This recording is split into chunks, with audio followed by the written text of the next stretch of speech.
चलिए शुरू करते हैं। आज का जो टॉपिक है वो है कोऑर्डिनेट मेजरिंग मशीन। तो आज जो है हम पढ़ेंगे कोऑर्डिनेट मेजरिंग मशीन के बारे में। देखिए, ये जो चैप्टर है मेजरमेंट ऑफ स्क्रू थ्रेड्स, ठीक है। इसमें कुछ बातें मैं बता देता हूँ। गियर और स्क्रू थ्रेड के मेजरमेंट में आपका जो जो टॉपिक है वो मेजरमेंट ऑफ स्क्रू थ्रेड है, मेजरमेंट ऑफ गियर है, ठीक है। गियर के मेजरमेंट के अलावा आपका कुछ मशीनों के बारे में जो है आपको पढ़ना है, ठीक है। कुछ मशीनें भी आपको पढ़ना है यहाँ पे। जैसे कल जो है हम लोगों ने टूल मेकर्स माइक्रोस्कोप के बारे में पढ़ा था, ठीक है। आज जो है हम लोग कोऑर्डिनेट मेजरिंग मशीन के बारे में पढ़ेंगे, और कल हमने एक प्रोफाइल प्रोजेक्टर के बारे में भी पढ़ा था, ठीक।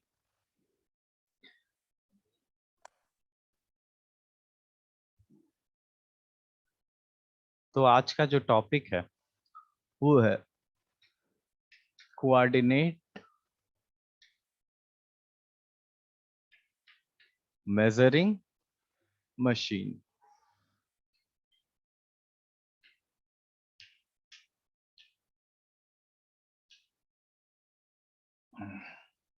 इसको निर्देशांक निर्देशांक मापन मशीन भी कहा जाता है।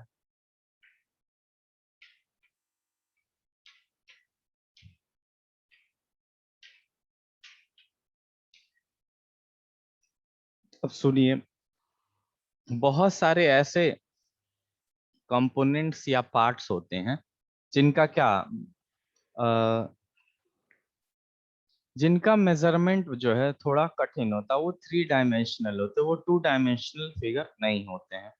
तो जब 2 डायमेंशनल हो नहीं होके वो 3 डायमेंशनल होते हैं, तो हमको तीनों विमाओं को नापना पड़ेगा। तीनों डायमेंशंस को क्या करना पड़ेगा? नापना पड़ेगा। अब देखिए, तीनों डायमेंशन नापना है तो उस जगह पे जहां पे हमें तीनों डायमेंशन नापना होता है वहां पे कोऑर्डिनेट मेजरिंग मशीन का प्रयोग किया जाता है, ठीक है।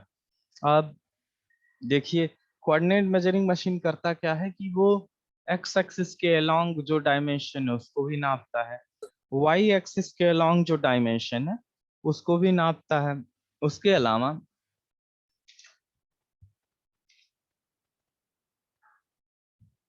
अगर जेड एक्सिस के अलोंग कोई डायमेंशन है तो उसको भी वो नापता है, ठीक है। अब हम जो है, होता क्या है कि इसमें 3 स्लाइड लगे होते हैं। कोऑर्डिनेट मेजरिंग मशीन में 3 स्लाइड लगा होता है, ठीक है। हर देखिए, एक्स एक्सिस के लिए एक स्लाइड होता है जो उसको उधर स्लाइड लगा होता है, एक वाई एक्सिस के अलोंग स्लाइड लगा होता है, और एक जेड एक्सिस के अलोंग स्लाइड लगा होता है। अब एक और बात सुनिएगा, स्लाइड जिधर लगा होता है हर एक्सिस का, मान लीजिए एक्स वाई जेड, ठीक है, तीनों एक्सिस पे स्लाइड लगे होते हैं। इस मेजरिंग मशीन में होता क्या है, स्लाइड स्लाइड क्यों लगा होता है? ताकि मेजर कर लिया सके एक्स के अलोंग, वाई के अलोंग, जेड के अलोंग। एक स्लाइड इधर मूव करेगा तो एक्स के अलोंग मेजरमेंट हो जाएगा, वाई के अलोंग होगा, और जेड। अब देखिए, स्लाइड के अलावा वहां क्या लगा होता है, एक एक स्पेशल नाम है हिंदी में, उसे क्या कहते हैं, सूक्ष्म रेखीय मापन ट्रांसड्यूसर। सूक्ष्म रेखीय मापन ट्रांसड्यूसर लगा होता है। ट्रांसड्यूसर जगह से हम जानते हैं कि वो क्या करता है कि किसी एक फॉर्म ऑफ वेरिएशन को दूसरे फॉर्म ऑफ वेरिएशन में बदल देता है, ठीक है। तो वही हर स्लाइड पे क्या लगा होता है, माइक्रो मोशन सेंसिंग ट्रांसड्यूसर लगा होता है, ठीक है। जो वो उस पे जितना, अगर थोड़ा सा छोटा भी मोशन हो रहा हो तो उसको वो सेंस करके ट्रांसड्यूस करके मोशन को या डिस्प्लेसमेंट को ट्रांसड्यूस करके रीडिंग दे देता है, ठीक है। और एक और बात,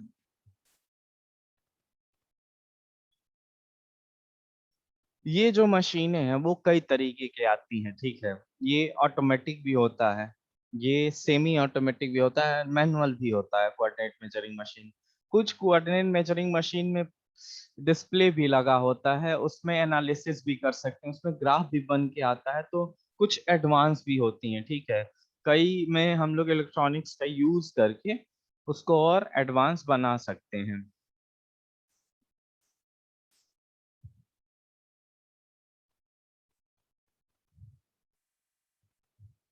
अब एक और बात जान लीजिए कि जो कोऑर्डिनेट मेजरिंग मशीन है, मान लीजिए एक्स स्लाइड कर रहा है, ठीक है, तो जो इसका ट्रांसड्यूसर जो सेंसर लगा होता है वो क्या करता है, वो जीरो मापन भी कर सकता है। जैसा कि हम जानते हैं कोऑर्डिनेट्स में जो मेजरमेंट होते हैं वो जीरो भी हो सकते हैं, नेगेटिव भी हो सकता है, पॉजिटिव भी हो सकता है, ठीक है। तो ये धनात्मक रीडिंग भी शो करता है और ऋणात्मक रीडिंग भी शो करता है। मतलब आपको पॉजिटिव रीडिंग्स भी देता है, नेगेटिव रीडिंग्स भी देता है। अब देता कैसे है आप देखेंगे कि हम क्या करते हैं ना, किसी एक को डेटम मान लेते हैं जिसको जीरो सेट कर देते हैं, जिस पर रीडिंग किसकी, कोऑर्डिनेट मेजरिंग मशीन की जो रीडिंग है उसको जीरो सेट कर दिया जाता है। होता क्या है, जब हम जीरो सेट कर देते हैं तो उसको पीछे मूव करते हैं तो उसको नेगेटिव वो दर्शाता है, ठीक है। और अगर आगे मूव करते हैं तो उसको पॉजिटिव दर्शाता है, ठीक है। जो सेंसर है वो वहां पे डिस्प्ले करता है कि ये पॉजिटिव। मान लीजिए दो पॉइंट्स हैं, ठीक है, मैंने यहाँ पर जीरो सेट कर दिया, तो जो अब मेरा मूवमेंट होगा, ठीक है, कोऑर्डिनेट मेजरिंग मशीन इसे नापने जाएगा, तो अगर मैं कह दूं कि इधर नेगेटिव लेना और इधर पॉजिटिव लेना, ठीक है, और मान लीजिए हम बीच में जीरो सेट कर देते हैं और यहाँ पे हम लगा देते हैं, तो जब ये इधर मेजर करेगा ना, ठीक है, मान लीजिए ये 50 है, कितना दूरी है, ये 50 mm है, और इधर वाला भी 50 mm है, ठीक। इन दोनों को देखेंगे तो जब उधर जाएगा, ठीक है, ए पॉइंट, बी पॉइंट और सी पॉइंट, तो अगर वो बी से सी जाएगा तो देखिए क्या शो करेगा, +50 शो करता है, ठीक है। और अगर वो बी से ए जाता है तो वो -50 शो करेगा, ठीक है। इसका मतलब ये नहीं कि दोनों को जोड़ दिए, बी सी प्लस बी ए जोड़े तो हमें क्या मिला, टोटल लेंथ मिलेगा, तो जोड़ेंगे तो जीरो मिल जाएगा। तो ये कोऑर्डिनेट ज्योमेट्री आप समझ सकते हैं कि आप कैसे जोड़ेंगे, साइन के साथ जोड़ेंगे और डिफरेंस निकालेंगे कोऑर्डिनेट्स का, तब हमें इसका टोटल लेंथ मिल जाएगा। समझ गए होंगे आप। अब देखिए एक और बात है, ये इसमें एक प्रोब लगा होता है, ठीक है। प्रोब बहुत टाइप का हो सकता है, बॉल टाइप का, कोन टाइप का। प्रोब का मतलब होता है कुछ ऐसा स्लाइडर होता है, उसके नीचे प्रोब जो है ऐसा लगा रहता है, इस टिप टाइप का रहता है प्रोब, ठीक है। ये आगे पीछे हो सकता है स्लाइड्स में, ठीक है। यही मेजरिंग का काम करता है, यही क्या डेटा लेता है किसी भी जगह का। अब एक और बात जानिए, ये जो प्रोब है वो कोनिकल हो सकता है, बॉल टाइप का हो सकता है। अब प्रोब का मोशन से ही आपको रीडिंग मिलती है, प्रोब मूव करेगा तो आपको रीडिंग मिलेगी, ठीक है।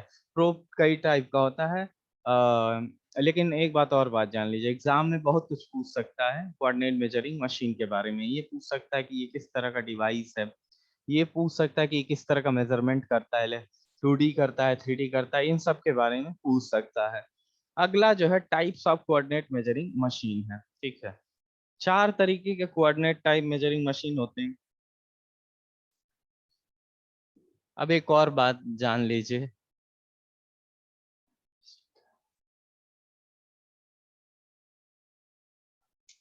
कोऑर्डिनेट मेजरिंग मशीन का जो शॉर्ट फॉर्म है उसे सीएमएम कहा जाता है। क्या कहा जाता है? सीएमएम, कोऑर्डिनेट मेजरिंग मशीन, ठीक है। तो आगे से हम शॉर्ट फॉर्म क्या यूज करेंगे मेजरिंग कोऑर्डिनेट मेजरिंग मशीन का? सीएमएम। अब जो टाइप्स होते हैं सीएमएम के, देखें टाइप्स ऑफ सीएमएम, ये इंपॉर्टेंट क्वेश्चन हो सकता है। देखिए टूल मेकर्स, माइक्रोस्कोप और आपका सीएमएम एक इम्पॉर्टेंट टॉपिक है स्क्रू एंड थ्रेड मेजरमेंट का, ठीक है। तो इसे ढंग से पढ़ेंगे, ठीक है। पहला जो है वो होता है कैंटिलीवर टाइप सीएमएम।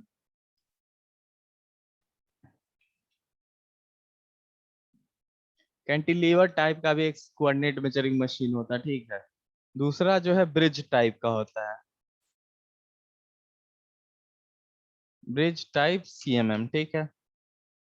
तीसरा, चौथा, दिख रहा है?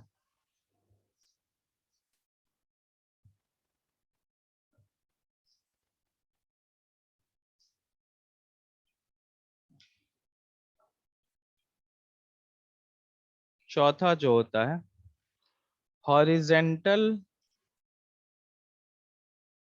बोर मिल टाइप CMM, ठीक है। तीसरा जो होता है वो होता है हॉरिजेंटल बोर मिल टाइप। तो हॉरिजेंटल कोई चीज होती है जिसमें बोर लगा होता है। बोर का मतलब यार एक छेद से जान सकते हैं, एक गड्ढे से जान सकते हैं कि बोरिंग क्या होती है। एक गड्ढा बनाना सर्कुलर, ठीक है। तो बोर वही होता है। तो वर्टिकल एक और टाइप होगा जो चौथा है, वो है वर्टिकल बोर मिल टाइप CMM, ठीक है। ठीक है, इन चारों का देख फिगर में बना देता हूँ कि ये फिगर में कैसे दिखते हैं। और देखिए चारों में आपको पूछ सकता है, फिगर के साथ एक्सप्लेन करने को नहीं भी पूछेगा तो ये पूछ लेगा किस टाइप का ये CMM है। अगर ऑब्जेक्टिव की बात करें तो उसमें दिखा देगा कि एक्स इधर है। लेकिन एक और बात ध्यान दीजिए,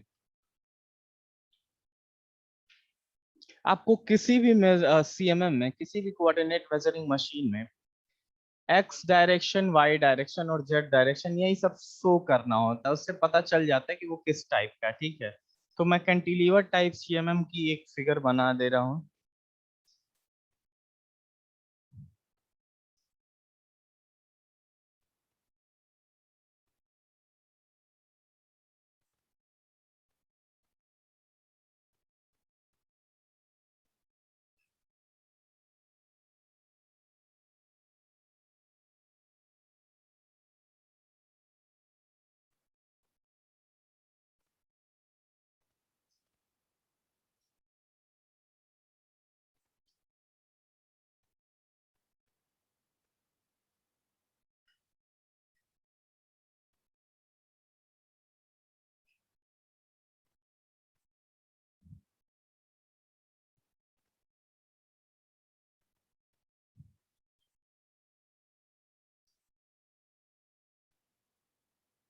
अब देखें, यह ये पहला स्लाइड है, ठीक है। ये पहला साइड है तो एक्स डायरेक्शन, ये दूसरा स्लाइड है तो ये वाई डायरेक्शन शो करता है। और इसके अंदर एक स्लाइड और लगता है जिसको जेड कह सकते हैं, ठीक है। तीन डायरेक्शन मैंने शो की और इसी स्लाइड में प्रोब लगा होता है, ठीक है। प्रोब इसी स्लाइड में रहता है तो ये ऐसे ऐसे मूव कर सकता है, ठीक। प्रोब मेजरमेंट करेगा तो आपको रीडिंग मिल जाएगी। तो आपको मैंने एक डायरेक्शन, दो डायरेक्शन, तीन डायरेक्शन, अब इसे कैंटिलीवर क्यों बोलते हैं कि जो तीसरा स्लाइड होता है ना वो कैंटिलीवर की तरह रहता है। कैंटिलीवर की तरह का मतलब होता है कि एक साइड उसका फिक्स रहता है यहाँ पे, बाकी फ्री रहता है, जिसके अदर साइड पे क्या लगा होता है, प्रोब लगा होता है। इसीलिए इसको कैंटिलीवर टाइप, एक ब्रिज टाइप का भी होता है। ब्रिज टाइप के CMM को आप देखें,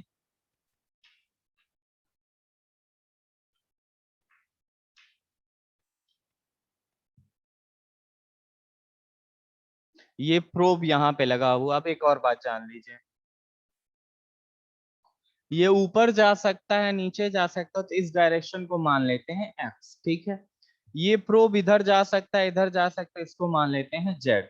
लेकिन इसी के अंदर भी तो जा सकता है, ये वाला स्लाइड, इसके अंदर भी एक स्लाइड बना रहता है, ठीक है।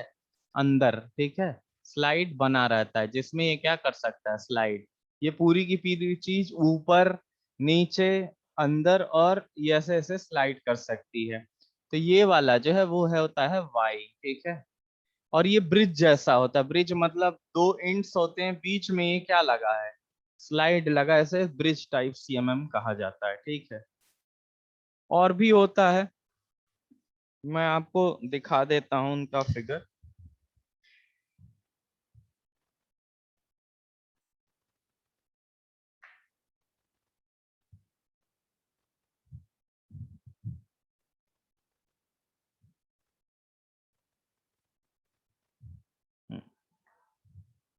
देखिए जो हॉरिजेंटल बोर टाइप की मशीनें हैं वो इस तरह की होती हैं, ठीक है।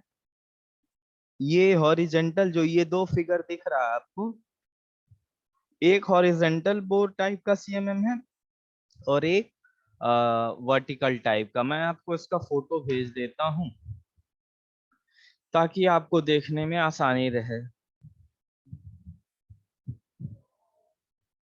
अब देखिए,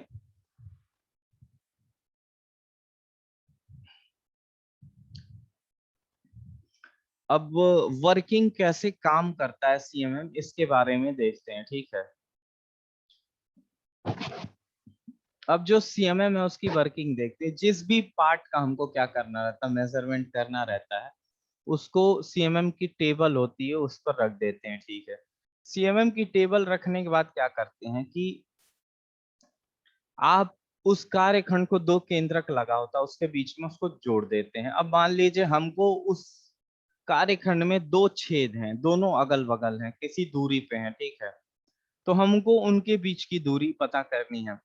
तो हम क्या करते हैं कि उनको केंद्रक के बीच में सेट कर दे ताकि वो हिले डुले नहीं। उसके बाद क्या है, हम अपना डेटम सेट करते हैं। डेटम का अर्थ होता है कि जहां पर हम अपनी रीडिंग को शून्य लेंगे। अब आप जानते हैं डेटम कहीं भी आप लिया जा सकता है, तो उसी पार्ट पर हम किसी एक जगह को डेटम, अब डेटम लेने का आप देखिए कई आसान तरीका अभी ये हो सकता है कि आप किसी एक छिद्र के को क्या ले लें, डेटम की तौर पे ले लें, या फिर किसी दूसरे वाले को डेटम की तौर पे लें और उसके रिस्पेक्ट में सारे क्या करें, डिस्टेंसेस मेजर करें। ऐसा भी आप कर सकते हैं।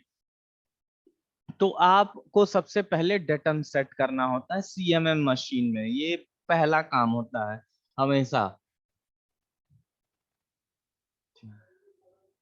अब एक और बात समझिए, जब डेटम सेट हो जाता है, देखिए डेटम या तो आप जहां से जहां की मेजर करना चाहते हैं दूरी, उसमें किसी एक पॉइंट को ले ले, लेकिन आप कहीं और भी ले सकते हैं, वहां आर्बिट्ररी पॉइंट भी आप ले सकते हैं। वहां से जब सेट कर लेते हैं डेटम, तो हम जो रीडिंग है, जो पॉइंटर की रीडिंग, उसको जीरो सेट करते हैं। अब जीरो क्यों किया, क्योंकि उसे डेटम माना है, उसे ही ओरिजिन माना है। तो ओरिजिन, अब जितने भी मेजरमेंट होंगे उसी पॉइंट से होंगे, डेटम से होंगे। अब देखिए, उसके बाद क्या करते हैं कि हम स्लाइड जो प्रोब है उसको मूव कराते हैं, ठीक। मूव कराने के बाद, ठीक है, जो प्रोब है वो आपको रीडिंग देता जाता है, ठीक है। वो जैसे जैसे मूव करेगा उस पर डेटम से आगे पीछे। और एक और बात है, डेटम के हम लोग आगे या पीछे का साइन भी सेट कर देते हैं। साइन का मतलब अगर लेफ्ट गया तो पॉजिटिव, अगर मान लीजिए माना, तो हम लोग राइट को क्या मानेंगे, नेगेटिव। वो वहां पे सेट कर देंगे कि लेफ्ट को नेगेटिव लेना है, राइट को पॉजिटिव लेना है। तो जब प्रोब मूव करता है अपने डेटम से, तो वो जैसे जैसे मूव करता है वैसे वैसे वो रीडिंग देता जाता है। और लेफ्ट है तो पॉजिटिव देगा, राइट है तो नेगेटिव देता रहता है। अब इसी को एक डिस्प्ले लगा होता है सीएमएम मशीन में, वो वहां पे रीडिंग शो करता है। और हम डेटम से उस जगह की डिस्टेंस नाप लेते हैं, या दो छेद है मान लीजिए, तो पहले छेद की नाप लेते हैं और दूसरे छेद, दोनों की डिस्टेंस नाप लेते हैं। दोनों छिद्रों के डिस्टेंस नापने के बाद घटा देते हैं डिस्टेंस को, तो हमको उन दोनों के बीच का डिस्टेंस पता चल जाता है। अब एक और बात जान लीजिए, कई सीएमएम मशीनों में ऑटोमेटिक रिकॉर्डिंग भी होती है, ठीक है। ऑटोमेटिक रिकॉर्डिंग,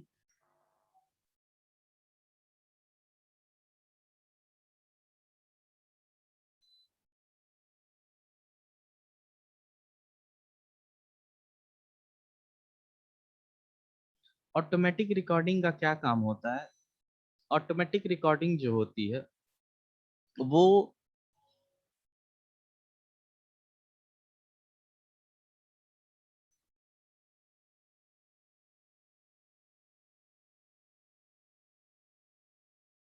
वो क्या करता है कि डिस्प्ले कराता है।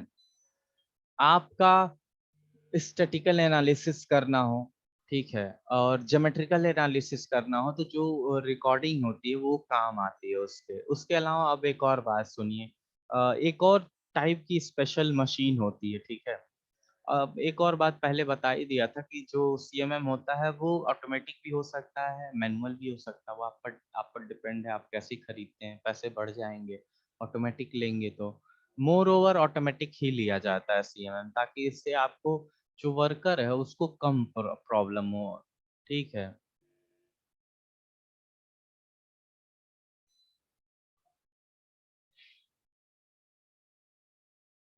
अब कुछ स्पेशल टाइप के सीएमएम होते हैं, उनके बारे में आप सुने।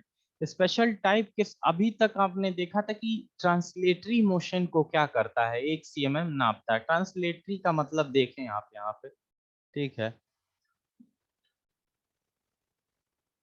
अगर ये x है, ये y है और ये z है, तो एक ट्रांसलेशन x की ओर, एक ट्रांसलेशन y की ओर, एक ट्रांसलेशन, इसे रेखीय मापन भी कहा जाता है।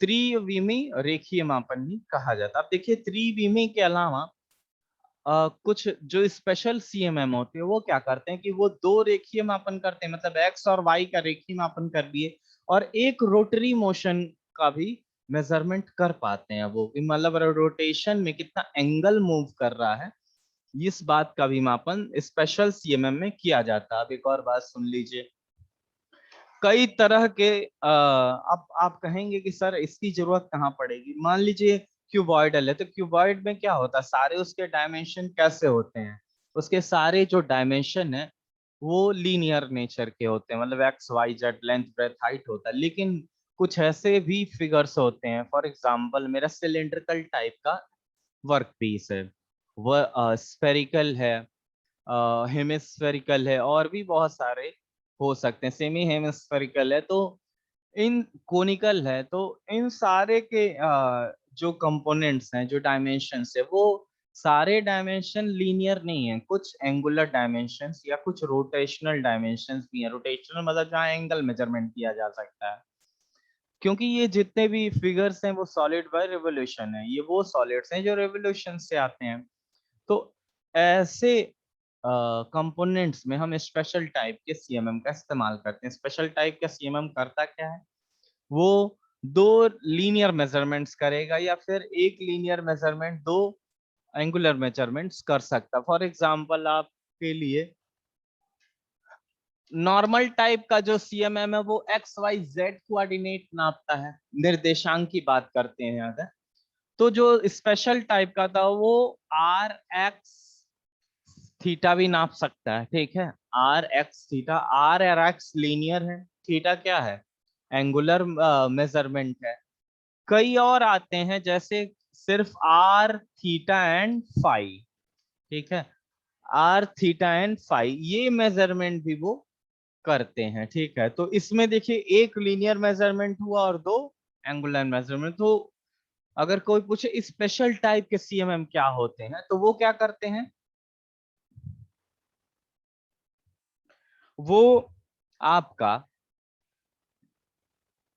लीनियर मेजरमेंट के साथ एंगुलर मेजरमेंट या रोटेशनल मेजरमेंट को भी करते हैं। अब एक और बात सुन लीजिए,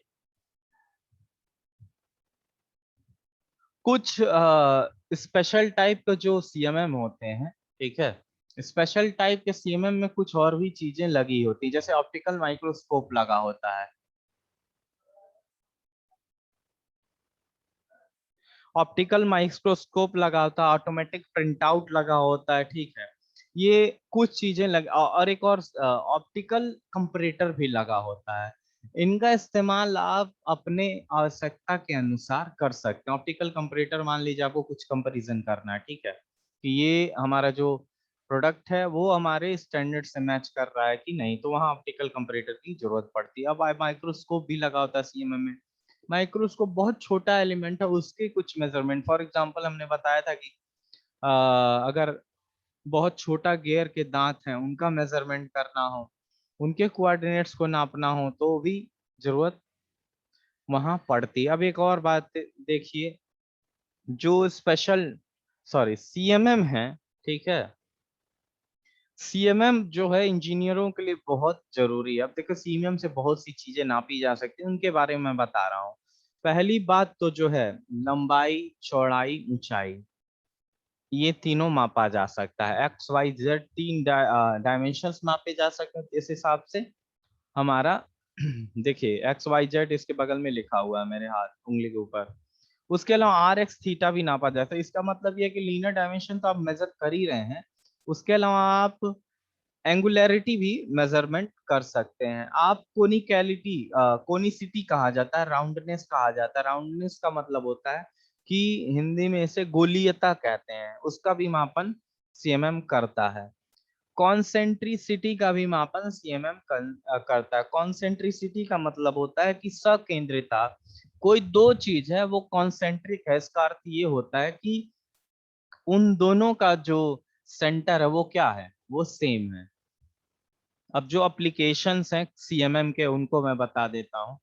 जितनी भी इलेक्ट्रॉनिक इंडस्ट्री है, ठीक है, आपके यहाँ भी होगी, क्या नाम है, लैब में भी सीएमएम मशीन होगी। आपको अगर लैब चलता तो मैं दिखाता। टूल मेकर, माइक्रोस्कोप और सीएमएम ये दोनों मेजरमेंट एंड मेट्रोलॉजी लैब में होते हैं, बीटेक में होता है, हमने देखा है, ठीक है। टूल्स की जितनी भी इंडस्ट्री हैं, ठीक है, ऑटोमोबाइल्स की जो इंडस्ट्रीज हैं स्पेशली, और एयरक्राफ्ट की इंडस्ट्री हैं, उन सब में तो डायमेंशन बहुत जरूरी होता है एक्यूरेट मापन के लिए। और सीएमएम ऐसा है, वो डिजिटल है, और आप जानते हैं डिजिटल जो मेजरमेंट होता है वो काफी एक्यूरेट होता है in comparison to analog measurement. एक और जगह है जहाँ पे इसका बहुत ज्यादा इस्तेमाल किया जाता है, एनसी सीएनसी मशीनों में का सीएमएम का इस्तेमाल सबसे अधिक होता है। आपके यहाँ एनसी सीएनसी मशीन का तो मुझे पता नहीं, लेकिन रेलवे के वर्कशॉप में सीएनसी मशीन है, वो उसकी एक्यूरेसी जो है वो सीएमएम मशीन पे डिपेंड करती है। क्यों? क्योंकि वो उसको एग्जैक्ट पाथ पर जा करके मशीनिंग करना पड़ता है, तो उसको उसका कैसे पता चलेगा जब वो सीएमएम मशीन उसके अंदर इनबिल्ट हो, ठीक है।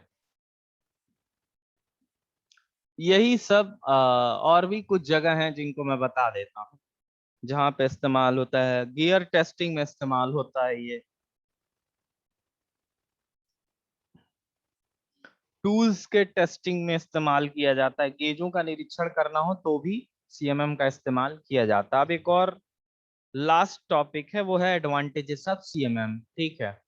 क्या क्या फायदे हैं सीएमएम के, तो आपको बताने की जरूरत नहीं है कि यार जो मापन है वो शुद्ध हो जाता है, शुद्ध मतलब एक्यूरेट हो जाता है, ठीक है। और कुशल कारीगरों की आवश्यकता होगी इसको सीएमएम को चलाने के लिए, नो डाउट सीएमएम हर कोई नहीं ऑपरेट कर सकता है। और जो बातें हैं वो ये हैं कि मेंटेनेंस कॉस्ट कम आता है, इजी टू ऑपरेट होता है, हैंडल करना आसान होता है, क्योंकि इलेक्ट्रॉनिक इन नेचर होता है, त्रुटियां कम होती हैं, एरर्स कम आते हैं। उसके अलावा इजी टू इंटरप्रेट कर, मतलब ये है कि डिस्प्ले लगा होता है तो आपको कुछ मेजर नहीं करना पड़ता, वो मेजर करके आपको दे देता है। तो एक और बात है, इसमें लिखा है गो नो गेज की आवश्यकता नहीं होती है। गो नो गेज की आवश्यकता सीएमएम खत्म कर देता है।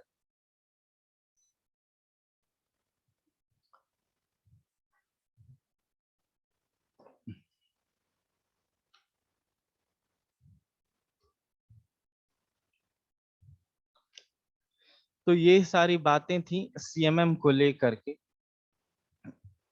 कल भी हम कुछ जो टॉपिक्स छूट गए हैं, वैसे अभी तक आपका 3 चैप्टर हमने पढ़ा दिया। पहला जो चैप्टर था बेसिक्स ऑफ मेजरमेंट, वो दूसरा चैप्टर जो मैंने पढ़ाया वो है लिमिट फिट टॉलरेंस, और तीसरा जो चैप्टर है वो आपका है measurement of screw threads and gear, उसका भी मैंने आपको पढ़ाया है। कुछ टॉपिक इसमें श्योरली बचे हैं जो कि आपकी किताब में नहीं दिए हुए हैं, like wise gear ball tester है, लीड एंड स्क्रू टेस्टर है, वो आपके किताबों में कहीं नहीं मिला है। प्रोफाइल प्रोजेक्टर है तो उसका थोड़ा सा इंट्रोडक्शन मैंने दिया, लेकिन उसकी फिगर, उसकी वर्किंग के बारे में कहीं नहीं दिया हुआ है। हम कोशिश करेंगे इसको खोज के ले आके आपको पढ़ाने की। बाकी आपको टूल मेकर्स, माइक्रोस्कोप और सीएमएम के बारे में मैंने बता ही दिया है। और स्क्रू थ्रेड का मापन कैसे होता है, उसका pitch, external dia, internal dia, effective dia, profile, ये सारी बातें मैंने, एंगल, इन सारी के बारे में बता ही दिया है। गियर के मापन के बारे में मैंने बताया कि गियर का प्रोफाइल कैसे नापा जाता है, थिकनेस कैसी नापी जाती है, गियर का पिच कैसे नापा जाता है, ये सब बातें मैंने बता दी हैं। तो अगला जो, मतलब इसके बाद एक चैप्टर और बच जाएगा आपके सिलेबस में जो मुझे पढ़ाना होगा, वो है instrumentation. There are 6 chapter in your syllabus. 6 ही चैप्टर हैं आपके सिलेबस में, ठीक है, जिसमें से 2 तो सर पढ़ा ही रहे हैं, एक लीनियर एंगुलर मेजरमेंट और सरफेस फिनिश मेजरमेंट, वो सर पढ़ा रहे हैं, बाकी 4 मुझे पढ़ाना है, ठीक है।